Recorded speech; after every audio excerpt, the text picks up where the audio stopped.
تعلیم کے نام پر نکاح کو ٹال دینا اور لڑکوں کے سیٹ ہو جانے کے نام پر نکاح کو ٹال دینا. لڑکوں کے پاس بھی یہی رجحان ہمارے پاس ہے, میں سیٹ ہو جاؤں گا, میں اپنے پیروں پر کھڑے ہو جاؤں گا.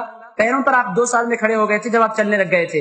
حاضرین کرام, یہ پیروں پر کھڑا ہونا 30 سال, 35 سال, 40 سال کے بڈھے دولے, آپ بتائیں مجھے ان کی عمر ہے کوئی نکاح کرنے کی؟ میں مذاق نہیں اڑا رہا ہوں, مگر یہ اسلامی معاشرے کے خلاف ہے. رسول پاک علیہ الصلوۃ والسلام کے پاس ایک نوجوان حاضر ہوا, 17 سال کی عمر تھی. رسول پاک علیہ الصلوۃ والسلام نے پوچھا تمہارے ماں باپ ہیں؟ کہنے لگا ہاں ہیں. اس کے بعد پوچھا کیا تمہارے پاس پیسے کی کوئی کمی ہے؟ کہنے لگے یا رسول اللہ بہت ہے, اللہ کا دیا.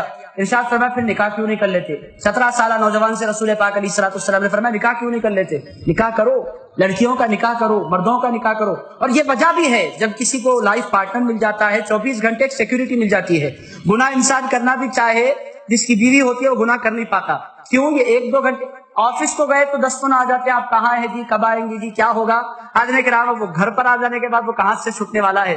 24 گھنٹے اللہ کی طرف سے سیکورٹی میں وہ انسان آ جایا کرتا ہے. جس کے پاس ایک بیوی ہوتی ہے وہ گناہ کی طرف جائے گا تو جائے گا کب جا رہا ہے اس کی بھی رپورٹ اسے دینی پڑے گی, کب لوٹ کر آ رہا ہے اس کی بھی اسے رپورٹ دینی پڑے گی, کیا کھایا ہے اس کی بھی رپورٹ دینی پڑے گی, کس سے ملا ہے اس کی بھی رپورٹ دینی پڑے گی. تو اس واسطے کہا جاتا ہے نکاح کرو.